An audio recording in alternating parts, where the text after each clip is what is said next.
¿Qué amigos? Bienvenidos a 2.5 Gasteiz, en esta su casa, en VTV. Bueno, hoy arrancamos este día 19 de octubre del 2015, en el que vamos a tener una portada, bueno, pues como hacemos en las últimas semanas desde que arrancamos esta segunda temporada, pues siempre esa parte política, nuestra portada en parte política, hoy con el concejal de Sumando Hemen Gaude, bueno, Jorge Hinojal estará con nosotros en unos segundos. Iremos a los deportes, seguidamente con mi compañero Jon dos Santos, jefe de redacción deportiva de esta casa, con el cual analizaremos, bueno, pues una de cal y otra de arena, respectivamente Deportivo Alavés, Baskonia, aparte del deporte base, evidentemente, y lo importante que es para nosotros, para esta casa, el deporte base. Y bueno, pues seguidamente tertulia con José Ramón Berzosa, Esperanza Molina y Nieves Urrutia. Vamos a hablar de AENA y el aeropuerto de Bilbao, y sobre todo Foronda, después de esa propuesta de buscar esos vuelos de low cost que la Diputación tenía como objetivos y que ahora resulta que también Bilbao quiere abrir esas nuevas líneas. Bueno, vamos a ver qué pasa, vamos a hablar con ellos. Y luego, pues hoy es el Día Internacional del Cáncer de Mama, evidentemente, y vamos a hablar con Asama, vamos a hablar con las chicas de Asama. Pero todo eso será ya en recta final del programa. Ahora mismo, lo más inmediato, bueno, les presento ya a mi invitado, Jorge Hinojal. ¿Qué tal? ¿Estamos? Bueno, buenos días. Hola, buenos días. Bueno, Sumando Hemen Gaude, que me decíamos, pues estamos diciendo fuera de cámaras que ya 4 veces con esta, ¿no? Sí, esta es la cuarta que estoy contigo, sí. Y me decías, es que he pasado del anonimato a estar mucho, ¿no?, en medios de comunicación, ¿no? Sí, para alguien que no está acostumbrado y que, bueno, pues que jamás pensó en meterse en estos berenjenales en la política, aunque sí que me gustaba, estaba siempre al otro lado al otro lado del tendido, pues me ha tocado lidiar y aquí estamos haciendo lo mejor posible. Que legislatura complicada, difícil, dura, si me lo permites. En tanto en cuanto, por ejemplo, solo con el debate de los números, que ahora vamos a entrar en ello, ya me parece que es un despropósito, ¿no? Que unos sí, otros no, unos más, otros menos, y no me canso de hablar de ese tema porque al final siempre unos dicen que es mentira, los otros dicen que no, que es verdad, ahí está el informe del interventor. Yo ayer, por ejemplo, estuve viendo el informe del interventor, me lo estuve leyendo, pero ahora vamos a hablar de eso. Una pregunta que te quería hacer antes de arrancar, son dos preguntas un poco fuera del ámbito local, pero ¿Irene Lozano es al PS lo que Juan López Uralde puede ser a Podemos? Pregunto. Bueno, nosotros Podemos siempre lo hemos marcado como una herramienta donde aquel que quiera contribuir de forma anónima, olvidándose un poquito de las siglas, puede ayudar. Todavía no se ha nada decidido con Juancho López Uralde, a ver qué va a ser. Ya digo, yo no tengo información más que la que sale en medios de comunicación. Él no ha dado el paso, no sabemos nada acerca de ello. Irene Lozano, pues bueno, sí que parece ser que es un fichaje, sobre todo por su trayectoria anterior, por todo lo que ha dicho en Twitter y sobre el PSOE y el PP, que eran un poquito lo mismo, y ahora parece que se sube al carro del PSOE. Pues bueno, el propio PSOE sabrá si la quiere o no. Pero de alguna forma estamos hablando de afiliados y no afiliados, ¿no? Podemos hablar de los afiliados con un currículum determinado, y entiendo que esos currículums pueden ser tan válidos como, por ejemplo, los de Juan López Uralde, como en el PSOE pasa lo mismo, ¿no? Es algo que muchos afiliados y simpatizantes no entienden, ¿no? Quiere decir que por mucho que se quiera abrir y se quiera vender la moto, ¿no?, de alguna forma como que no se acaba de entender muy bien, ¿no? Hombre, algunos dicen que no se puede llamar tránsfugas. En el caso de Juan López Uralde creo que no, porque va a mantener creo que su puesto dentro de ECUO. En Podemos en principio no somos afiliados ninguno, con lo cual eso ya es una diferencia importante. Y luego la Asamblea fue clara, la Asamblea sí que dijo que teníamos que ir a las elecciones generales con el nombre de Podemos, que es importante concurrir con nuestras siglas, nuestros colores y nuestro ADN, y que luego podíamos llegar a pactos a nivel provincial o a nivel local con determinadas fuerzas que quieran, o con determinadas gente que quiera contribuir, y en esas estamos. O sea, es la Asamblea Soberana la que ha decidido, se nos preguntó y nosotros respondimos. Este viernes pasado, vi a leer literalmente el titular que salía en El Mundo. El Partido Popular denuncia que Podemos apoya en Vitoria a una organización que lucha por la independencia de Euskal Herria. Estas palabras son de Javier Maroto. Sí. De alguna forma lo podremos encuadrar dentro de lo que puede ser ya la pre-campaña electoral de alguna forma.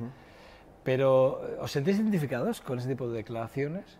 Evidentemente no, es una manipulación más, una más dentro del juego de Javier Maroto, que está 4 años en continua pre-campaña y campaña porque es lo que hace es manipular la información. Nosotros en ese pleno lo único que hicimos fue creer que cualquier persona dentro de un régimen democrático puede solicitar exactamente lo que quiera, lo que él desee, y por eso votamos pues bueno, a favor de que Askapena pudiera hacer lo que buenamente quisiera. En ese mismo pleno coincidimos con el PP en otras votaciones y tampoco lo puso, con lo cual es una manipulación. En un pleno se puede votar sí o no o abstenerse, con unos coincides y con otros no. No estar en contra de alguien es estar en contra de todo. Al final, ya digo, con el Partido Popular, por ejemplo, coincidimos en aumentar el canon de capitalidad y eso seguramente no lo dijo Javier Maroto porque no le interesa. Es la manipulación constante. De todas maneras, sí que es verdad que, bueno, él no sé si visteis el Twitter que subió. Sí, el Twitter además, que además fotografía claramente lo que es el principio de lo que es Askapena, ¿no? Para que quede clara cuáles son las líneas, ¿no? Pero sí que es verdad que de alguna forma, que es lo que denuncia un poco el Partido Popular en ese sentido, Javier Maroto, digamos, en primera persona, en la marcha de este fin de semana, pidiendo la libertad de Usabiaga y de Otegi, ¿no? De alguna forma ha habido, a título personal, miembros de Podemos. Sí que ha habido gente que a título individual ha ido a esa marcha y bueno, quizás es lo que hablábamos. Nosotros hacemos la política de forma diferente, forma que los partidos al uso no entienden. No tenemos una voz única sobre este tema, sino que hay diferentes voces y pues que gente a título individual que vaya a esa marcha responde a esa misma forma de hacer política. Sobre el derecho a decidir o no, o tenemos posturas diferentes dentro del partido y cuando toque el debate lo acometeremos. No hay mucho más que decir. Al final, ya digo, son formas diferentes de hacer política. Fíjate, estaba recuperando también otra noticia que digo, porque este fin de semana ha sido un poco prolífera en noticias por todos lados, ¿no? Hay una que también a mí me sorprendía, que también quería trasladarte, ¿no? Y es Iglesias habla de que se suma a la revisión, ¿no? Del concierto, ¿no? Del modelo vasco. ¿Es revisable o no revisable? Vosotros desde aquí, desde Gasteiz, ¿veis revisable el modelo vasco o no lo veis revisable? Le habéis dicho a Pablo Iglesias que el modelo vasco es un modelo que, digamos, que tiene un foro y que eso es intocable o no? ¿O eso, vosotros también veis que puede ser revisable el modelo? Nosotros estamos haciendo ahora mismo el programa, está por construir el programa electoral para las elecciones generales. Todo es revisable, o sea, de todo, sobre todo podemos hablar, y es lo que hemos dicho siempre, que todo puede ser objeto de revisión. Yo no me he pronunciado oficialmente sobre ello, creo que el País Vasco tiene peculiaridades y como ellas hay que respetarla, pero también creemos que todo es revisable y siempre hemos hablado nosotros que al final el último objetivo que tenemos en el partido es el redactar una nueva constitución y esas nuevas formas de organizarse en el Estado puede estar dentro de esa nueva constitución, ese proceso constituyente donde tengamos que debatir sobre todo. Pero Jorge, ¿pero sí o no? ¿Tú crees que el modelo vasco puede ser o no puede ser revisable? Revisable sí, evidentemente. Sí, ¿Qué es lo que opina Jorge Hinojal? Pero es que revisable en los términos en los que hablaba Pablo Iglesias este fin de semana, que también lo hemos visto en ese debate que tuvo con el señor Rivera, sí que es verdad que de alguna forma los dos están de acuerdo en que el modelo vasco es un privilegio para los vascos y que hay unas diferencias importantes con respecto a otras autonomías de España, ¿no? De alguna forma. Quiero decir, pero eso... ¿Lo veis claramente? ¿Vais a imponer, digamos, os vais a enfrentar a la dirección de Madrid si vierais la necesidad o no de defender el concierto vasco? Yo creo que el concierto vasco es bueno. Incluso ha habido informaciones que desde el año 2001 estamos pues, pagando más de lo que recibimos. Que no digo que sea bueno ni malo, porque a veces la solidaridad entre los cercanos es buena. Es una forma diferente de recurrir a la economía. El modelo vasco, yo defiendo el concierto vasco, pero sí que creo que habría que revisar por lo menos para dejar de crear esas dudas que a día de hoy hay. Si tú preguntas a la población, parece que mucha gente está en contra pues sobre todo fuera del País Vasco, está en contra del concierto vasco porque parece que recibimos beneficios y luego hay noticias que dicen que pagamos más de lo que recibimos. Pues creo que lo que hay que hacer es arrojar información clara sobre ello. Revisar, sí, pero hay que poner las cosas negro sobre blanco. Está claro que estamos en pre-campaña, ya estamos todo el mundo intentando barajar, bueno, moviendo, como tú bien decías, manipulando alguna forma de información, moviéndola de un lado a otro en función de los intereses partidistas que pueda tener cada uno. Yo no sé hasta qué punto el jugar con un concierto como es el vasco puede ser favorable o desfavorable en un momento determinado a la hora de pensar el voto, pero yo creo que eso es algo que habría que tener en cuenta. Sí que es verdad que ya hablando de casa, es que nos encontramos con que el ayuntamiento, lo decía antes al principio, ¿no? Sí que tenemos un problema, nos hemos encontrado con que de alguna forma, y de hecho este fin de semana también Javier Benotto en la red ha vuelto a decir que no hay tal agujero, que no existe tal agujero en el territorio de Gasteiz, que él no ha dejado unas arcas con un agujero. Eso es así. Y nos encontramos con la abstención vuestra a la hora de pedir esos 6 millones de préstamo para intentar, entre otras cosas, pagar intereses, de los cuales, si quieres, hablamos también, de alguna forma. El agujero, yo creo que lo que se refiere es la palabra, porque la desviación presupuestaria, como ellos dicen, la reconocen. La reconoció Manu Uriarte. Manu Uriarte lo ha reconocido, sí. Reconocen agujero, desviación presupuestaria, lo podemos llamar como queramos. Al final, podemos discutir sobre el tema, la palabra técnica es olvidarnos de que hay ciudadanos detrás de ese agujero que van a dejar de recibir servicios y que el año que viene ya tenemos hasta 14 millones de euros pues bueno, que no vamos a poder hacer uso porque vamos a tener que pagar de ese agujero, desviación presupuestaria que hay. O sea que lo que no se puede hacer es decir no hay agujero porque lo que desmentimos es la palabra técnica. Existe, si queremos, una desviación presupuestaria de 66 millones de euros. De los cuales 14, como tú bien has dicho, 14 el año que viene. El año que viene ya los tenemos. Sí, están consolidados y hay que pagarlos el año que viene. Y sobre la abstención, nosotros creemos que pedir préstamos por pedir no es lo que más nos gusta. Queríamos y como solicitamos antes incluso de dar el apoyo al señor Urtaran, una auditoría social, lo hemos pedido en pleno, una auditoría social interdepartamental para saber el estado real de las cuentas, porque no solo saber en dónde se ha gastado, sino por qué se ha gastado ahí o cómo se ha gastado, si está bien gastado el dinero. Por eso nos hemos abstenido, no hemos tenido respuesta en esa... Simplemente por el tema de la que no ha habido esa auditoría, ¿no? Esa auditoría, y nosotros hemos decidido abstenernos. No hemos querido votar en contra porque sí que es dinero que es necesario, porque es para pagar la desviación presupuestaria de Tuvisa, que Tuvisa en septiembre se quedaba sin dinero y o decíamos o dejamos de sacar autobuses a la calle o sacamos fondos de donde sea.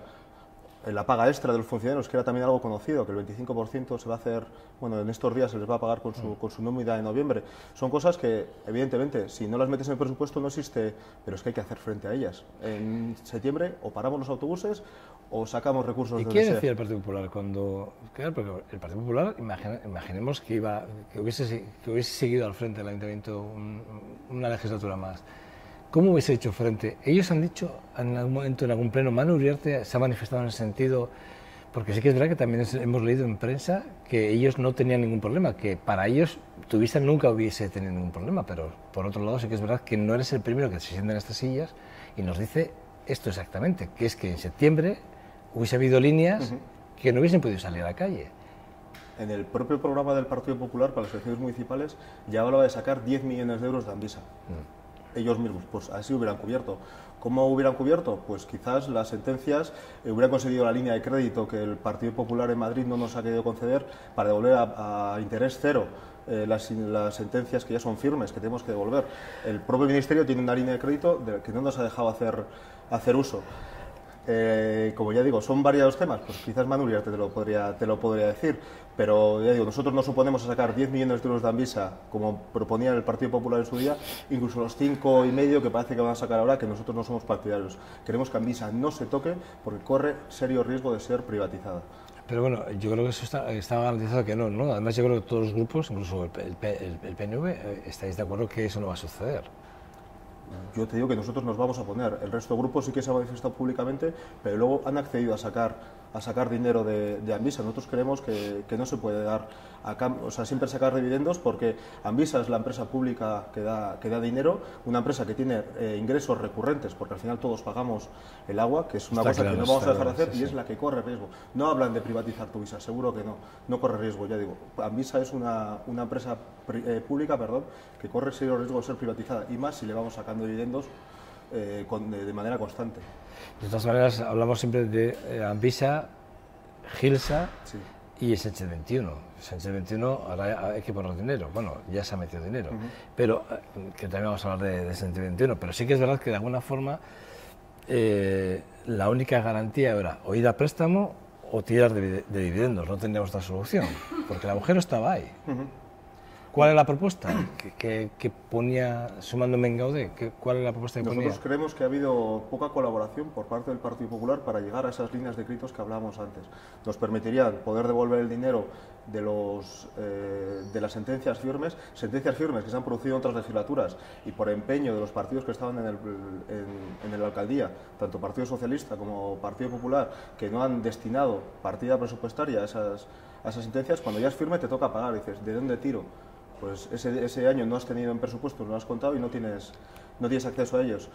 Nosotros, por ejemplo, en Sánchez 21 no nos hemos opuesto al crédito. Sí que hemos pedido un informe riguroso sobre dónde han ido los 120 millones de euros de cuando empezó la anterior legislatura al final, porque empezamos con unos 104 o 105 millones al principio de la legislatura de Javier Maroto, ¿no? Sí, y ahora estamos en menos 17. Queremos saber dónde ha ido o sea, euro. 105 millones de euros en una legislatura, en 4 años. 105 más 17, porque más estaba 17, a menos 17. A menos 17, correcto. Queremos saber dónde ha ido, porque si yo estoy convencido que salimos a la calle, preguntamos a 10 vitorianos y nadie te dice nadie sabe dónde ha ido los ¿Qué querréis vosotros?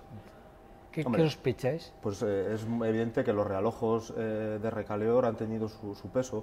La construcción de la estación de autobuses ha tenido su coste. Varias cosas. La absorción de la RICH por parte de Sánchez 21, al final el Sánchez 21 eran unos trabajadores y de la noche a la mañana son el doble de trabajadores con que hay que pagar el doble de nómina, y ahora mismo el Sánchez 21, que tampoco tiene tantísima actividad, pues de repente tiene el doble de plantilla. Pues algo ha pasado. O sea, lo que no se puede hacer es tomar decisiones luego sin saber que tienen un coste, y ese coste son los 120 y tantos millones de euros. ¿Una mala gestión, entonces? Evidentemente es una mala gestión, sí, por supuesto. Una mala gestión como mala gestión económica en el último año de legislatura. Ahí hay un consejo de administración que son políticos, cargos políticos. Sí, pues en ello estamos, y ahora en esta legislatura, cuando estamos empezando. Y ahí había un director general, bueno, ahí estaba el señor Alfredo Piris, que era el que. Bueno, ahora ya no está, está otra persona, pero creo que es importante saber dónde han ido esos 120 y tantos millones de euros, que no estamos hablando de 4 euros escondidos. ¿Y os van a dar ese informe? Bueno, lo solicitaremos primero oficiosamente y en buena sintonía, y luego lo pediremos oficialmente. Si es necesario, como ya hizo, por ejemplo, el Partido Nacionalista Vasco en la anterior legislatura, con informes que no le daban, lo pediremos por notario, porque tenemos derecho a acceder a esa información. ¿Y creéis que os lo van a dar? Sí, nos lo van a dar por las buenas. Esperemos y confiamos que sea por las buenas, porque queremos saber esa información. ¿Habéis hablado ya con el equipo de gobierno actual, con el PNV, para ver si ese informe va a ver la luz o no? Está todavía en plazo. Hay un plazo legal para lo que se pide, tanto de palabra como por escrito. Hay un plazo legal para dártelo, es un mes, y estamos esperando a ello. Y si no, lo solicitaremos de manera oficial y que conste, vamos. Bueno, increíble. Lo que sí que es verdad es que tenemos problemas económicos, problemas de liquidez, y ahí estamos, entiendo que todos a una, para intentar bueno, que el agujero, el famoso ya agujero, bueno, pues sea menos agujero, a ser posible. Si hablamos de transporte, ahora no hablar de BRT o no hablar de tranvías, estamos escuchando, ¿no? A las dos asociaciones, a una más que a otra. Estamos viendo cómo Salburua parece que está siempre en boga a todo el mundo, y Sabalgana como que, bueno, de hecho, están denunciando, ¿no? Que por qué esa diferencia de trato entre una asociación o un barrio y otro, ¿no? Estamos viendo cómo las asociaciones no están siendo tratadas por igual, ¿no? De alguna forma. Pero Sumando Mengaude, ¿cuál es la propuesta de Sumando Mengaude? ¿Cuál es la apuesta? ¿BRTs, tranvías, ambas dos, mixto? Nosotros creemos que no son sistemas excluyentes, y lo que no queremos bajo ningún concepto es que el debate político se base en BRT o tranvía, porque parece que aquí estamos enfrentando dos formas de la movilidad. Creemos que la movilidad es un proyecto de ciudad, y como tal debe ser tenido en cuenta tanto los técnicos, los políticos y sobre todo la ciudadanía. Antes hablabas que si Zabalgana, yo soy residente en Zabalgana, de la zona más cercana a la ciudad consolidada, pero soy residente en Zabalgana, sí que a veces parece que queda excluido del propio debate. Nosotros el otro día en comisión, cuando hablaban que si los informes técnicos eran muy favorables al tranvía, sí, que si la disposición política era muy favorable a un modelo u otro, nosotros sí que sacamos que era muy importante tener en cuenta la participación ciudadana, que es nuestra forma diferente. Nosotros creemos mucho en la participación ciudadana, y al final un proyecto tan importante, creemos que es para la ciudad, tiene que estar la ciudad informada tiene que poder aportar y sobre todo tiene que poder decidir, que es algo diferente. Tenemos que ser valientes con la posibilidad de decisión y que es un proyecto que nos va a llevar muchos años, muchos recursos, mucho tiempo. No puede, es una mesa con 2 patas no se sostiene. Tenemos que tener la tercera pata, que es la participación. No creemos que ni BRT ni tranvía sean modelos excluyentes. Podemos optar por una combinación mixta, que es lo que nos gusta a nosotros. ¿Pero los ramales irían o no? ¿Pensáis en que los ramales vayan directamente o no? ¿Que haya tranvía realmente a los 2 barrios? El BRT, la zona periférica, nos gusta para la línea periférica de autobús. Sí, bueno, eso yo creo que lo decís todos. Yo creo que todos estáis por esa apuesta, ¿no? Que el BRT sea periférico. Ojalá sea esa y que sea todo y que sea un pacto por consenso. Ojalá. Que sea lanzadera, de alguna forma. Ojalá. ¿no? Y luego el ramal de tranvía, también esto tiene mucho que ver el gobierno vasco, que ese es otro tema que podríamos hablar sobre la transparencia del gobierno vasco, dónde decide destinar dinero o dónde decide destinar, porque ahora, por ejemplo, para el metro de San Sebastián hay presupuesto, millones. Pero parece que para Vitoria pues ha quedado un poquito ahí en impasse. Tenemos que ser claros, tenemos que traer financiación de gobierno vasco y el tranvía puede ser una buena opción.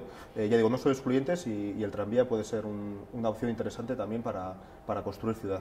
¿Pero iríamos o no a los ramales? Mi opinión, ya digo, mi opinión como partido es que haya ramales. La participación, que lo decidamos entre todos, igual que el Plan General de Ordenación Urbana, tenemos que tener en cuenta la opinión de los vecinos. Porque ¿Pero cuál es la opinión de Jorge Hinojal? La opinión de Jorge Hinojal es: yo creo en el tranvía, y creo en el tranvía que una la ciudad este-oeste. Pero más allá de eso, ya digo, es una opinión más. Nosotros decidimos en asamblea y asamblea será soberana. Pero yo sí creo que tiene que haber tranvía y creo que la línea BRT periférica es interesante.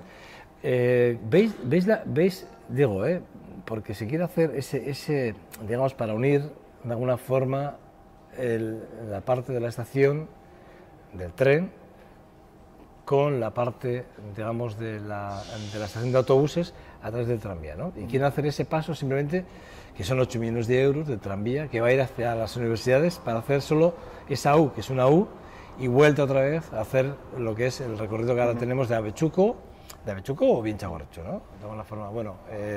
Y Baiondo. Lo que quiero decir es, de alguna forma, ¿veis la necesidad de gastarse 8 millones en mente para esa conexión o no? Ahí, la verdad es que damos servicio también a los universitarios que puedan llegar. Los pocos universitarios que desgraciadamente llegan a no solo pocos, sino que además los meses de estudio. Sí. O sea, que es que en mayo aquí ya no hay ni Tadeo. Sí. Hombre, ya digo, nosotros... no es ir al proyecto concreto, el ramal... Porque si llegase hasta Mendizorroza, dices, bueno, pues por lo menos cubres piscinas, centros deportivos, como puede ser el Deportivo Alavés, tal, no sé qué, bueno, pues el campo de fútbol, que es un punto importante neurálgico en cuanto a, en verano sobre todo, pues, ¿no? Dices, bueno, pues lo malo. No, así como personalmente... Pero es que no llega hasta ahí, ¿eh? Yo sí que creo en el tranvía, el ramal hasta las universidades quizás no sea lo más necesario y lo más prioritario. Creo que es una promesa más electoral y algo que vende mucho desde el anterior gobierno y que ha quedado como un pozo. Al final, llevarlo hasta las universidades puede ser interesante, pero lo que no, hay que ver de dónde sale esa financiación, de dónde salen esos millones, qué dejamos de hacer por gastar esos 8 millones, hay que ver también. O sea, hablamos nosotros de la oportunidad, del coste de oportunidad. ¿Qué podríamos hacer con esos 8 millones? Quizás podríamos llegar a la línea mejor o hacer mejores marquesinas, hacer mejores... Pues bueno, hay que ver en qué nos gastamos los 8 millones. Yo personalmente no creo que tenga que llegar hasta la universidad, creo que es un coste excesivo para un trayecto que son unos minutos andando, o sea, es que no es mucho más. Pero sí que es verdad que la propuesta que se hace desde el gobierno vasco no es tranvía. Yo creo que lo que quieren es vendernos más el tema del BRT, se están haciendo los estudios en ese sentido, pero el alcalde sí que ha dicho que bueno, la última palabra la va a tener el consistorio, pero siempre va a tener en cuenta a los vecinos. Tú como vecino de Sabalgana, me consta que no tienes mucha información. No tenemos, yo la que tengo es por el grupo, ¿no? Porque estoy en el ayuntamiento.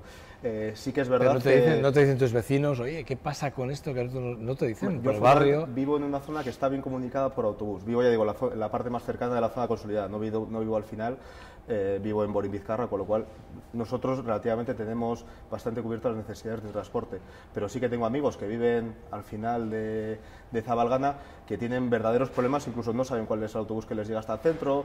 Sí que están, bueno, tengo amigos en los dos sitios, tanto en Larraín como en Mariturri, con lo cual de punta a punta.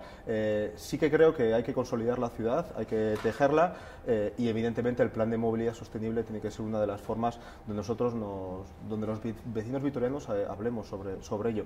Antes has dicho que la decisión la tomará el consistorio, a mí me gustaría que la última decisión la tomaran los vitorianos. Nos gusta mucho este miércoles, desde luego, se va a hablar. Sí, se va a hablar, pero al final es como cuando hablamos de los consejos sectoriales o territoriales. No vale simplemente informar, sino eso, tiene que ser un feedback. Y a mí me gustaría que este tema fuera una decisión de los vitorianos, pero siendo valientes y preguntándoles qué es lo que opinan sobre este tema.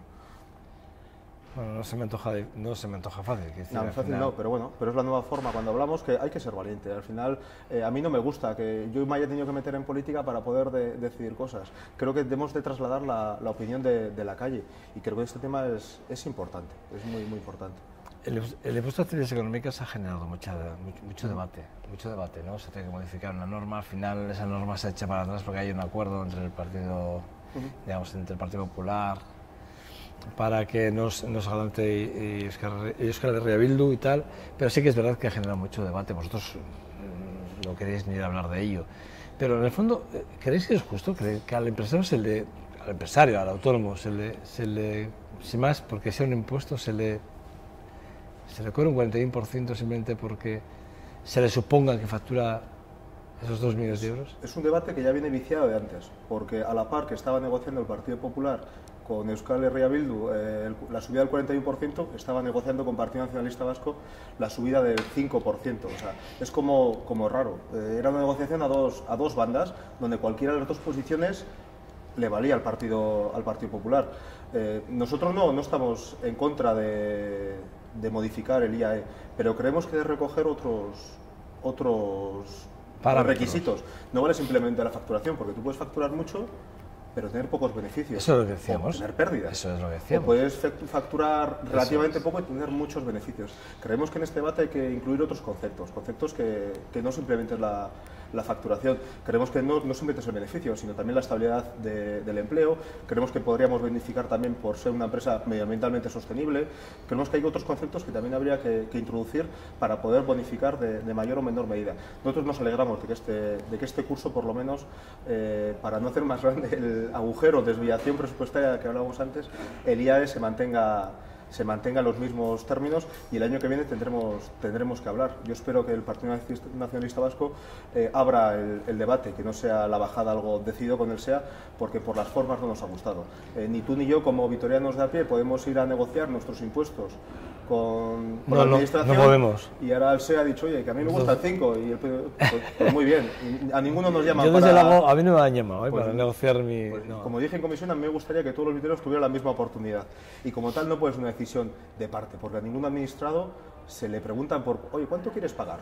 ¿X o 2X o Y? Pues no, habrá que ver cuál es lo más interesante para la ciudad y tomar una decisión.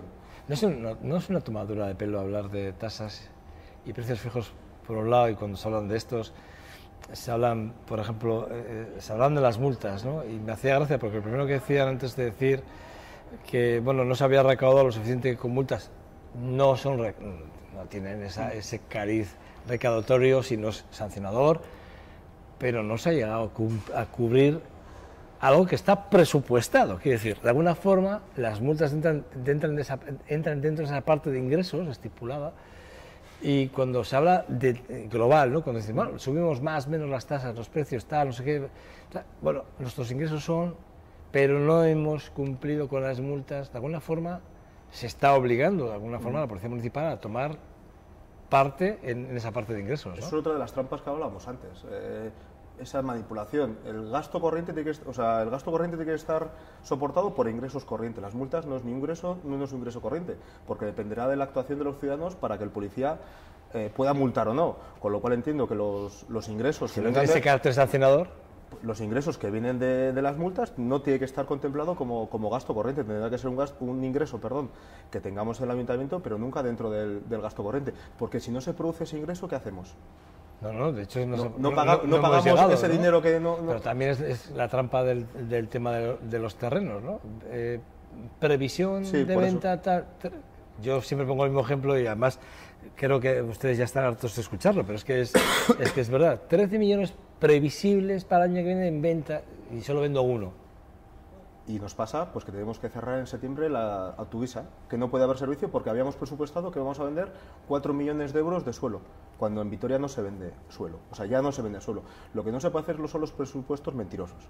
Decir, no, yo tengo muchos ingresos, voy a gastar mucho y a mitad de año digo, no, ahora empiezo a recortar, ahora empiezo a no hacer, ahora el campo de fútbol este año lo hago para el año que viene, el rocódromo de este año lo hago para el año que viene, porque al final el presupuesto municipal es lo que une al consistorio con los ciudadanos, es nuestro contrato, el contrato que tenemos con los ciudadanos.